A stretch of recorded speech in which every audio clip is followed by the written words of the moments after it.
Assalamualaikum warahmatullahi wabarakatuh. Alhamdulillah rabbil alamin, wassalatu wassalamu ala asyrafil anbiya wal mursalin sayyidina wa maulana Muhammadin wa ala alihi wa sahbihi ajma'in, amma ba'du. Dumateng sedaya ingkang hadir wonten ing Shahibul Hajah inggih menika Ibu Siti Sholihah ingkang wonten ing kesempatan punika. Ibu Sholihah nyuwun donga pangestu amargi badhe nderekaken sunahipun Rasulullah sallallahu alaihi wasallam inggih punika nglampahi rukun Islam ingkang nomor gangsal, inggih punika nglampahi haji wonten ing Baitullah.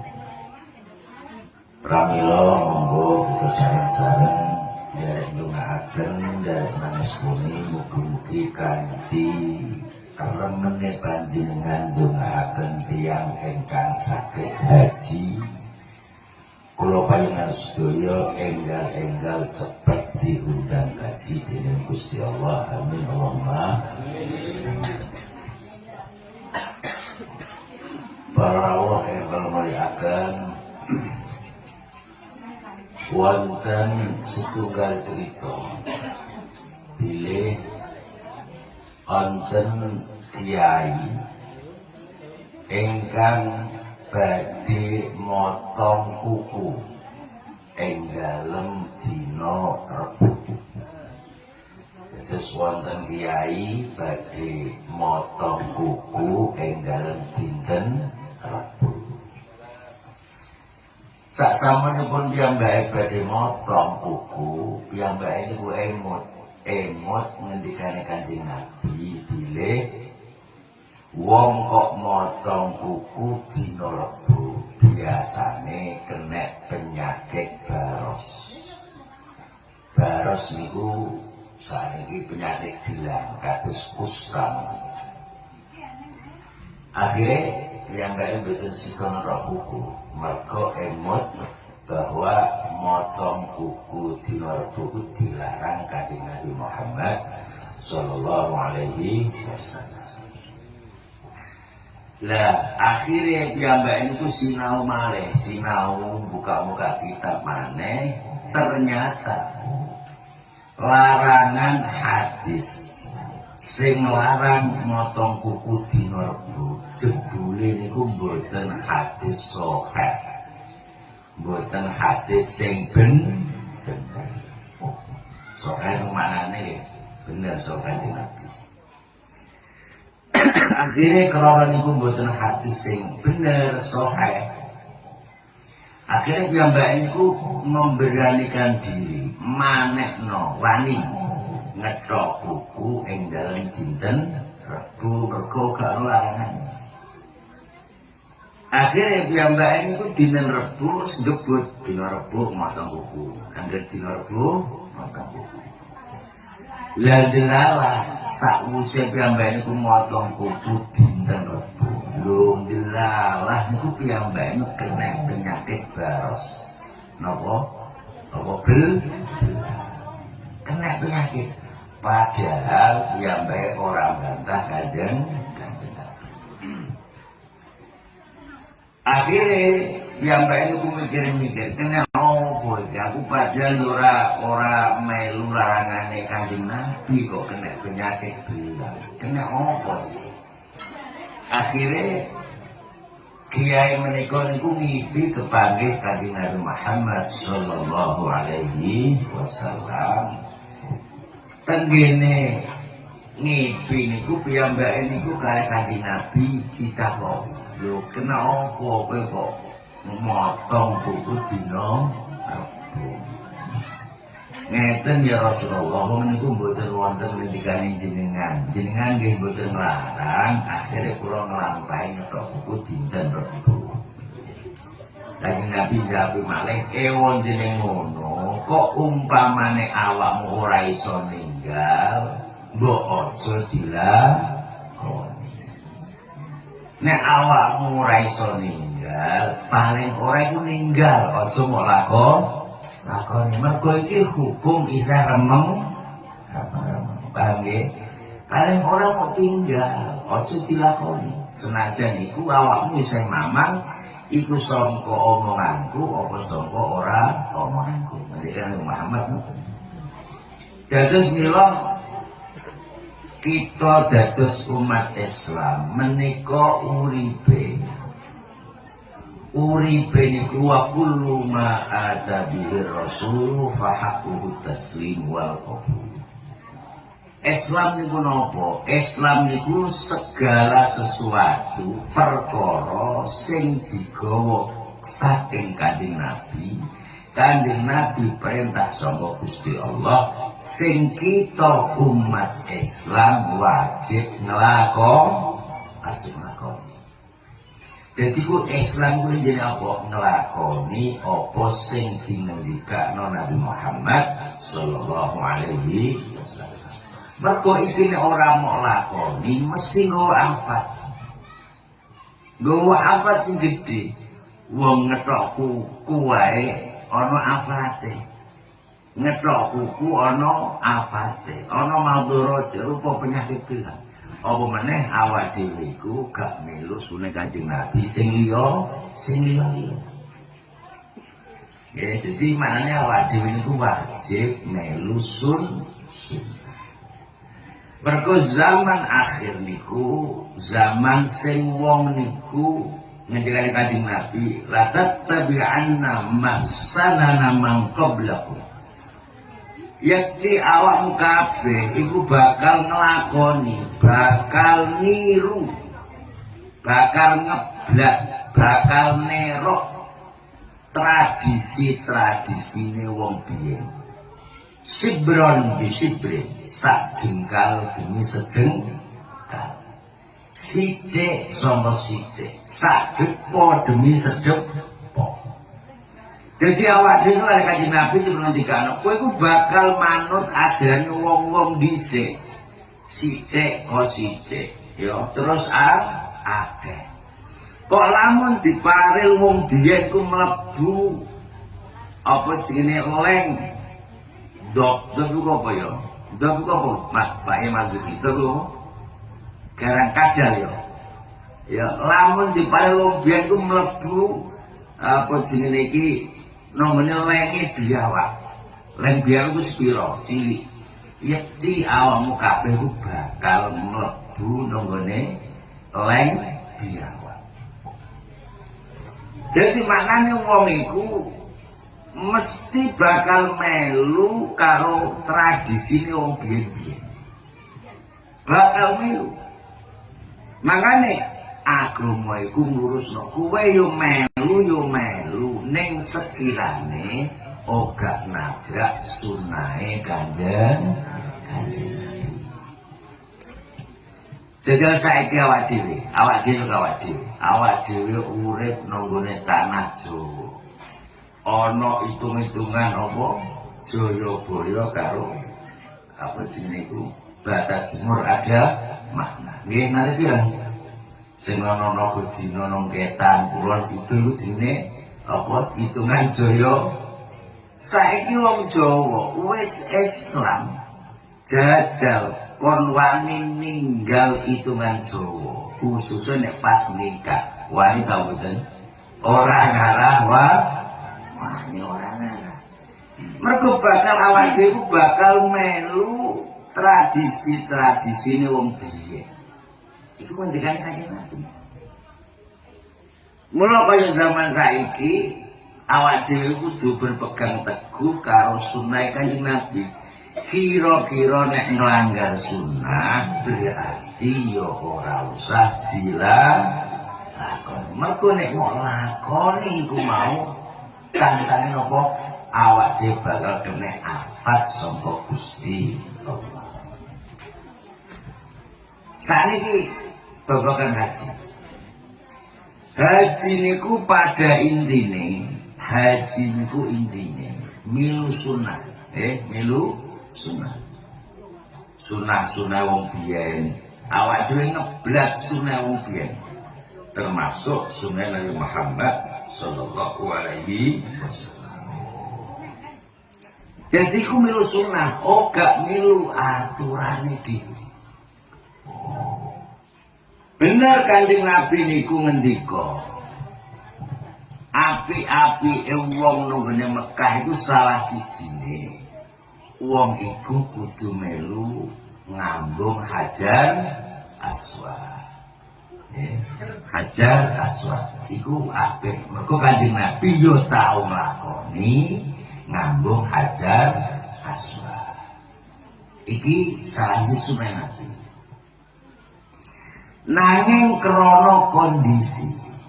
Jadi Islam niku maknane kapan nyebut sholat, Al-Quran kapan nyebut sholat niku mesti pinggir kalimat diwehi zakat.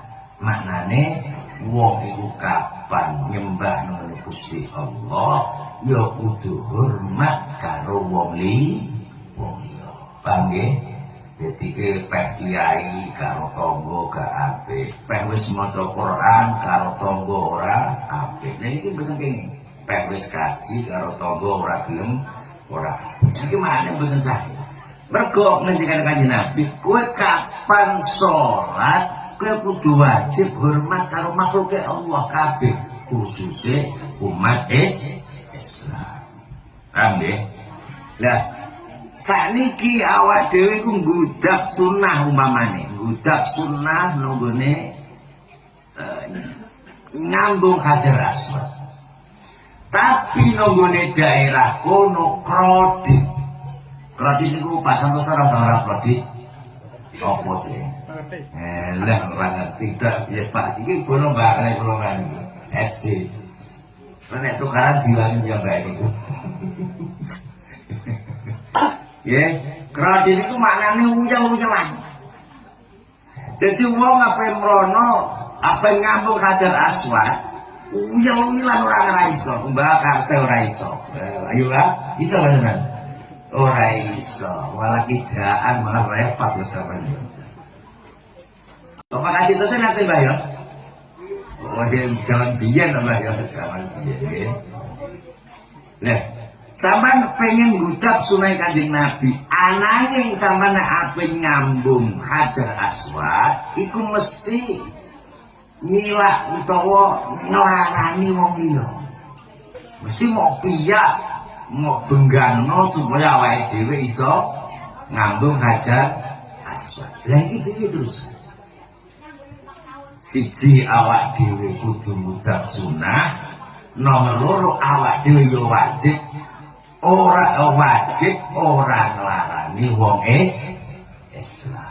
Terus piye saya? Ya berarti ora usah ngongkok ngambung mergo kondisine kredit utawa bank.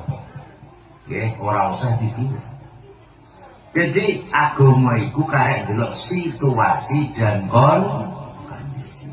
Islam manggon nang Jawa, ya umpamane yo sithik-sithik kok sithik isih nganggo hitung-hitungan Jawa. Senajan lu suwe ning suwe mesti ilang. Mergo sing tuwa-tuwa sing apal wis do mati, cah nom-nom ora gelem belah. Ilang dhewe sing.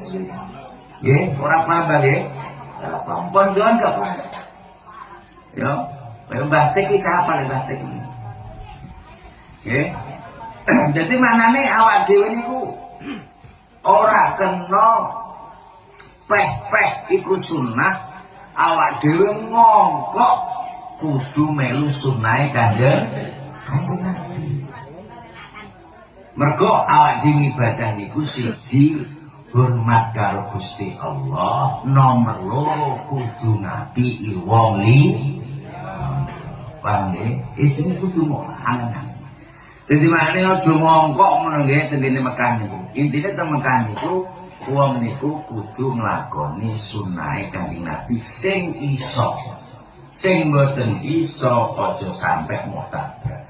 Mergo ngendikane Kanjeng Nabi, wong kok nglakoni sunahku berarti wong mau iku padha karo duwe barang sing aji sing larang dibandingno perkara sing ana regane iku isih larang apa sunah Kanjeng.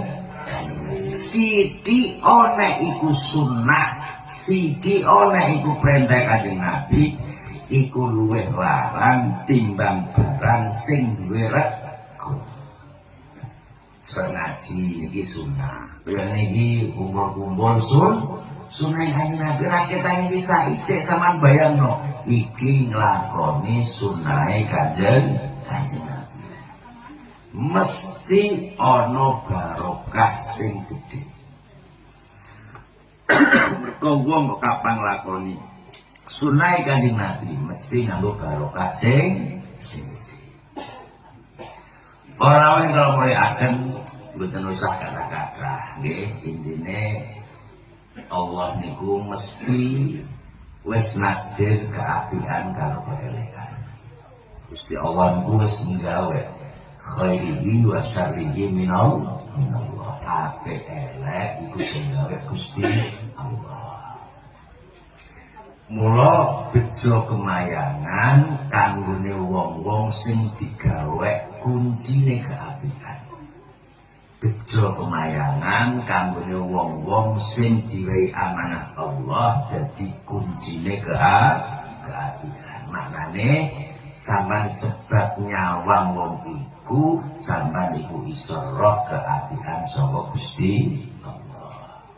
Bejo-bejone Siti lagi Bu Siti sapa Sholihah, bejo-bejone iso kaji sehingga kanthi berangkate Ibu Sholihah dengan kota suci Mekah menika iso buka, iso madangno awak dhewe tambah jelas bilih haji menika termasuk perintahe Allah lewat Rasulullah sallallahu alaihi wasallam. Muga-muga mesti nggawa barokah dhewe.